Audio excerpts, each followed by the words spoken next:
Welcome to Learning English, a daily 30-minute program from the Voice of America. I'm Pete Musto. And I'm Dorothy Gundy. This program is aimed at English learners, so we speak a little slower and we use words and phrases especially written for people learning English.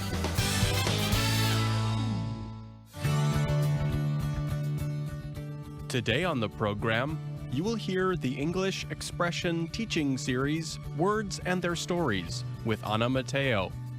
Later, we bring you the American history series, Making of a Nation. But first, this report. Students hoping to visit the grounds of Western Governors University will not find them.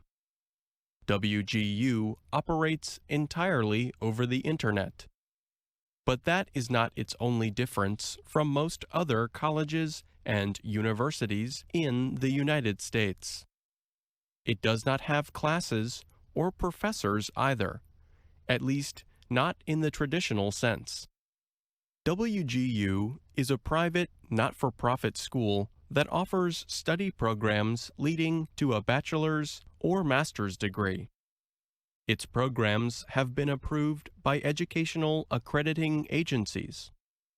They are accepted through a system known as Competency-Based Education, or CBE. Students in a CBE program, such as the one at Western Governors, choose a central field of study just as they would at a traditional college or university. Yet instead of attending a series of classes led by professors or teaching assistants, the students direct themselves. CBE programs require students to demonstrate their understanding of a given set of skills. Students must prove their mastery of skills that relate to their field of choice through self-study and use of their existing knowledge of the subject. The programs also require them to prove their mastery by taking exams on those skills. Once they have demonstrated all the skills their study program requires, the students earn their degree. Marni Stein says the people who set up Western Governors University in 1997 knew there would be a growing need for different methods of higher education. Stein is the chief academic officer at WGU. Stein told VOA that in recent years, more and more non-traditional students have been entering U.S. higher education. Many are people who decided to attend college later in life, instead of right after high school, as most Americans who go to college do. They also include men and women who may have attended college at one point, but left without earning a degree. Most non-traditional students have full-time jobs, notes Stein. They see higher education as the best path towards getting better jobs and improving their positions in life. But they need to do so at a rate that works for them and their day-to-day activities. In the United States, most traditional colleges and universities operate around set time periods. Classes usually start in the late summer and end in the spring of every year. These academic calendars are usually divided into 2 or 3 study terms, each lasting around 15 weeks. Stein notes that in a CBE program, students can start any time they want. If students work hard, they can finish a class as soon as they successfully complete the final skills test, meaning they can earn their degree faster than in a traditional academic program. Western Governors students might not sit in classrooms with professors for several hours a week. But Stein says each class has one or more teachers who communicate with students over the Internet. These instructors guide the students through their self-study and offer help whenever they need it. There are also plenty of special materials to improve the self-learning experience. The materials can include videos, writing projects, and computer software programs. Stein adds that each WGU student has a university representative working with them throughout their entire program. This person follows their progress and makes sure they choose the right classes. And people responsible for the final exams provide complex and helpful criticism for students who fail. So our students aren't on a physical campus, Stein said, but they are surrounded by this community of care that is able to personalize their interactions with them in very powerful ways. Western Governors reports that it serves over 113,000 students, both in and outside the United States. And CBE programs are slowly growing in popularity around the country. Kelly Parsons studies CBE programs for the American Institutes for Research, a nonprofit group with offices in Washington, D.C. She argues that CBE programs are nothing new, and that U.S. educators have been experimenting with them since the 1970s. However, CBE has been getting more attention recently than it may ever have in the past, even if that popularity has not grown as much as some had expected over the last 5 years. Last year, Parsons' organization asked officials at 501 U.S. colleges and universities about their opinions on CBE. The group released its findings last month. A total of 57 schools were shown to be operating some form of CBE program. About 85% of all the higher education officials said they were either currently designing a CBE program at their school or were considering doing so. Parsons says growing interest in CBE comes from the increased debate over 3 major issues facing American higher education: access, cost, and quality. CBE programs have made use of many new technologies, she adds.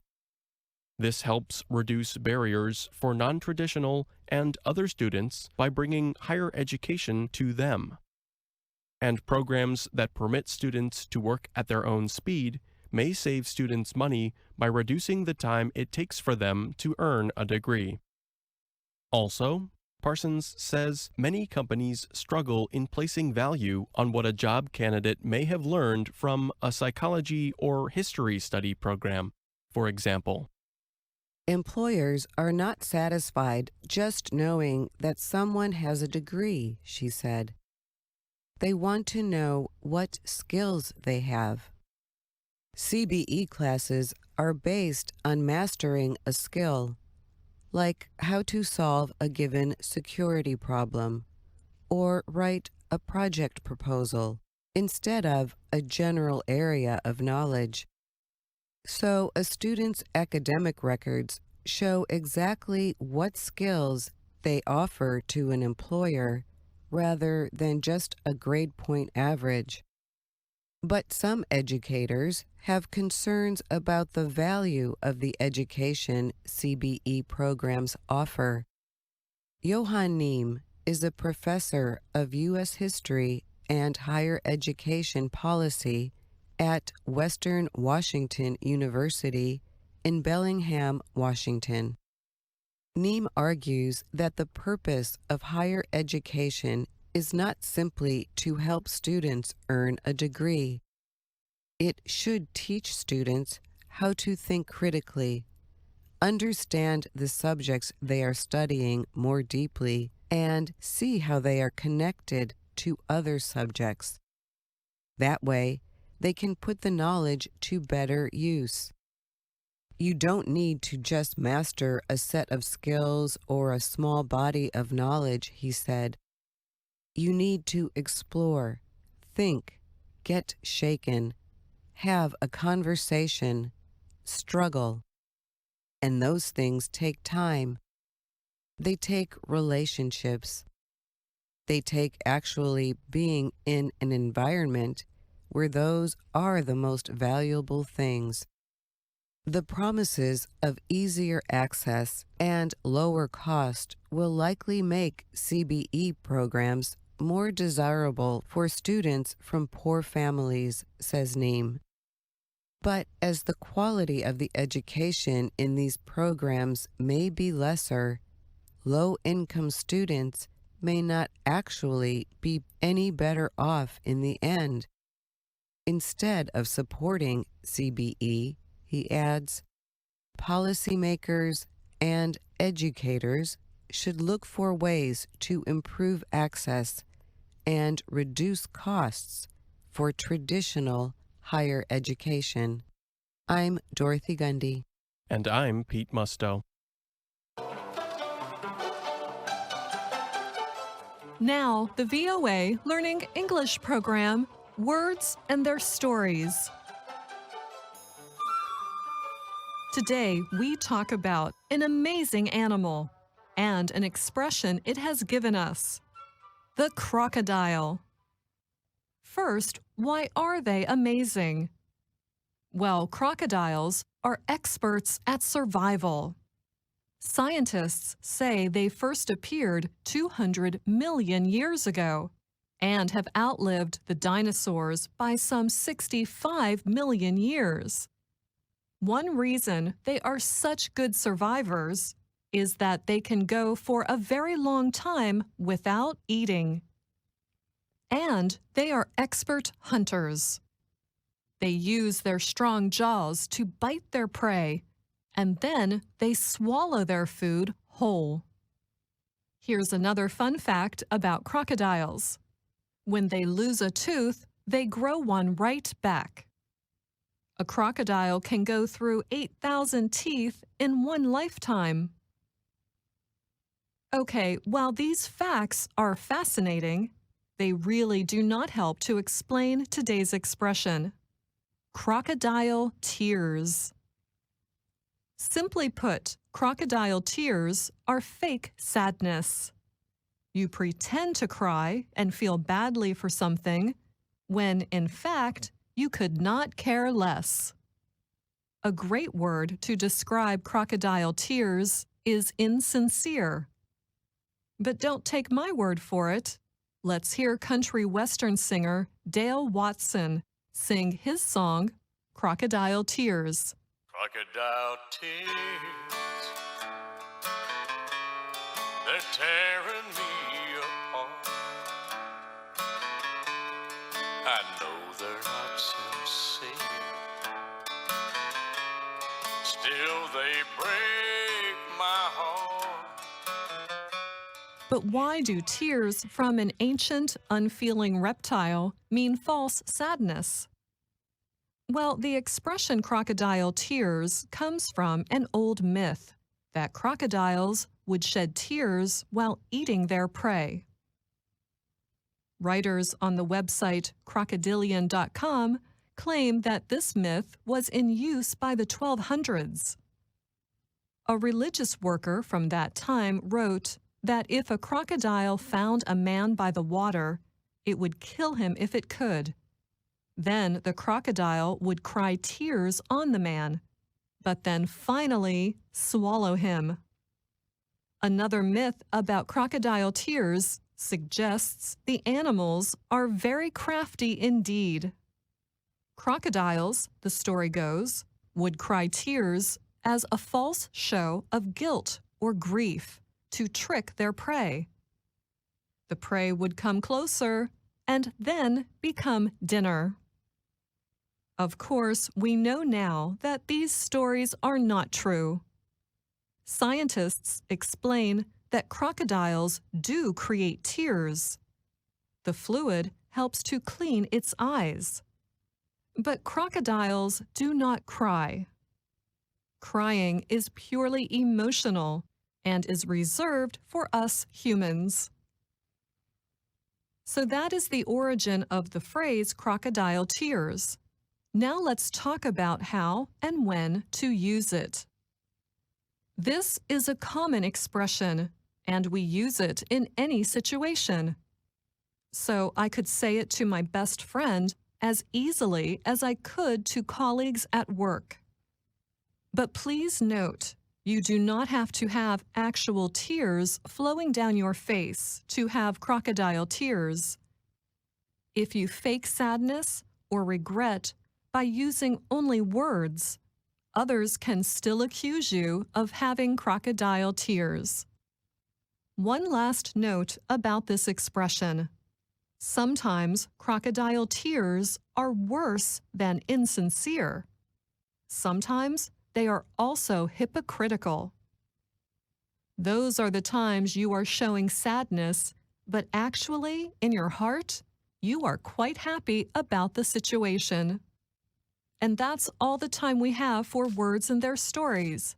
Until next time, I'm Anna Mateo. Those crocodile tears.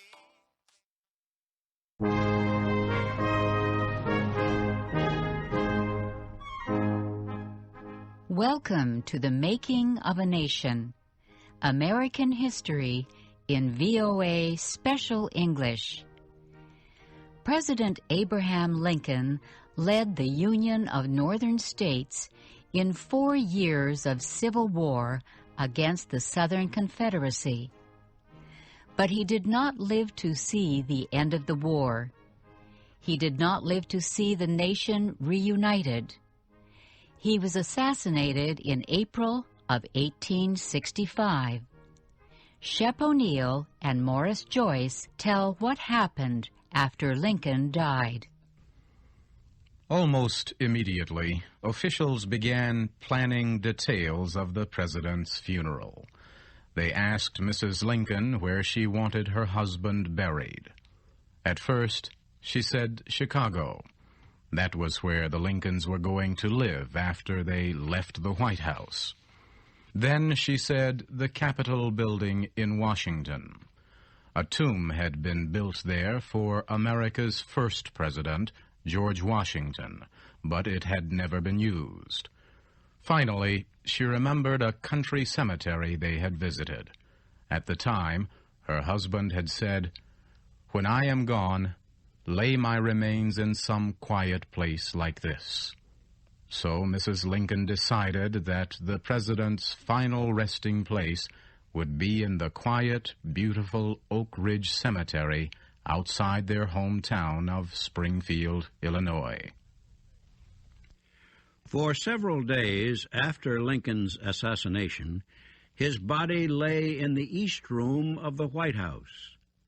The room was open to the public all day. Next, the body was taken to the Capitol building. Again, the public could come to say goodbye. Then the body was put on a special train for the trip back to Illinois. 4 years earlier, President-elect Lincoln had traveled by train from Illinois to Washington. He stopped to make speeches in cities along the way. Now, on this sad return trip, the train stopped at those same cities: Baltimore, Philadelphia, New York, Cleveland, Indianapolis, Chicago. In every town, people lined the railroad. They stood silently with tears in their eyes as the train moved slowly past. Farmers working in the fields saw the train and dropped to their knees in prayer. For the wise man who had led the Union through 4 years of bloody civil war, Father Abraham, was dead. Churches throughout the country held memorial services. Ministers told their people that God had taken Lincoln because the president had completed the job God had given him. He had brought peace to the Union and freedom to all men. The final service was at the cemetery outside Springfield. It ended with the words from Lincoln's second inaugural speech. With malice toward none, with charity for all, with firmness in the right as God gives us to see the right, let us strive on to finish the work we are in. Let us heal the nation's wounds. Let us do all possible to get and keep a just and lasting peace among ourselves and with all nations. While the nation mourned Lincoln's death, federal officials investigated his assassination. The man who had shot Lincoln in Ford's Theater was an actor, John Wilkes Booth. He had fled the theater after the murder. The government offered a reward of $100,000 to anyone who captured Booth and his helpers. The investigation produced the names of several people who were friends of Booth. One was John Surratt. Like Booth, he supported the Southern Confederacy during the Civil War. Another was David Herold, a young man who worked in a store in Washington. Others were George Atzerodt, Louis Payne, Sam Arnold, and Michael O'Loughlin. Most of these men had stayed at a house owned by John Surratt's mother, Mary.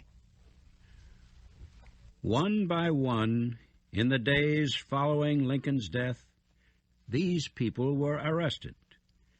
Anyone else who might have had a part in the plot was seized. Soon, hundreds of suspects were being held in jails in and around Washington. At the end of a week, only 2 of the plotters were still free, David Herold and John Wilkes Booth. Booth broke his leg when he jumped from the presidential box to the stage at Ford's Theater. A few hours later, he and Herold stopped at the home of a Dr. Samuel Mudd. They reportedly gave the doctor false names. They asked him to fix Booth's broken leg. Dr. Mudd agreed, and he let the 2 men sleep at his home. Federal troops chasing the assassins arrested the doctor. They accused him of being part of the plot. John Wilkes Booth and David Herold ran and hid for 6 days. They crossed the Potomac River from Maryland into Virginia. Finally, 12 days after the assassination of Abraham Lincoln, soldiers found the 2 men. They were hiding in a tobacco barn near the town of Port Royal. Herold agreed to surrender. He came out of the barn with his hands in the air. He shouted again and again that he was innocent. Booth refused to come out. The soldiers set fire to the barn. The fire forced Booth to move close to the door. The soldiers could see him now. He was aiming a gun at them. The soldiers had been ordered to capture Booth alive, but one of them raised his gun and shot Booth in the neck. The actor fell. Some of the soldiers ran to the burning barn and pulled him out. They carried him to a nearby house. He died 2 hours later. John Wilkes Booth carried a notebook. He wrote in it every day. On the day Lincoln was killed, he wrote, "For 6 months we had worked to kidnap Lincoln, but with the Confederacy being almost lost, something decisive and great must be done. I struck boldly. Booth described how and why he had shot the president. Our country, Booth wrote, owed all her troubles to him, and God simply made me the instrument of his punishment. Booth's body was returned to Washington. Men who knew him confirmed that it was the body of John Wilkes Booth. The body was buried under the stone floor of the Washington prison. A few years later, his family received permission to move the body to a cemetery in the city of Baltimore. Evidence showed that only a few people were actually involved in the plot against the president. Most had agreed to work with Booth because they believed he planned to kidnap Lincoln, not kill him. Of the hundreds of persons arrested, only 8 were brought to trial. The Secretary of War decided that they would be tried by a military court. He argued that Lincoln had been commander-in-chief of all military forces and had been murdered during wartime. The trial began almost 2 months after the assassination. The prisoners seemed in poor condition. All wore heavy chains on their arms and legs, and the men had been forced to wear thick cloths over their heads. Officials said the cloths were necessary to prevent them from talking to each other. The Secretary of War announced that the prisoners could not meet privately with their defense lawyers. They could meet only in the courtroom. Guards could hear everything they said. One of the defense lawyers recognized that the job was hopeless. He said the trial was a contest between the defense lawyers and the whole United States. There was no question, he said, what the military court's decision would be. The government tried to prove that Lincoln's assassination was a Confederate plot. Witnesses told how Confederate supporters reportedly planned to cause trouble in the North. But none could prove that Confederate President Jefferson Davis, or any other Southern leader, played a part in Booth's plot to kill Lincoln. 400 witnesses appeared. Many of the important ones had been arrested as suspects.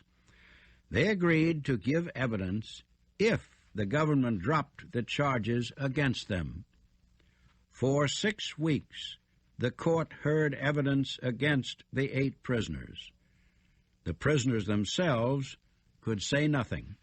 They could only listen. In late June 1865, the trial of Abraham Lincoln's assassins ended. The military officers serving as judges met secretly for 2 days. Then they announced their decision. All 8 prisoners were found guilty. One received a prison sentence of 6 years. 3 were sentenced to life in prison. 4 were sentenced to die. Defense lawyers appealed for mercy. The appeal was rejected. On July 7th, David Harold, Louis Payne, George Atzerodt, and Mary Surratt were hanged for the murder of Abraham Lincoln.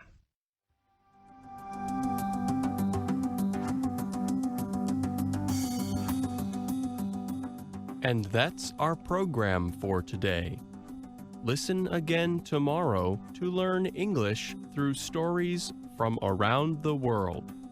I'm Pete Musto, And I'm Dorothy Gundy.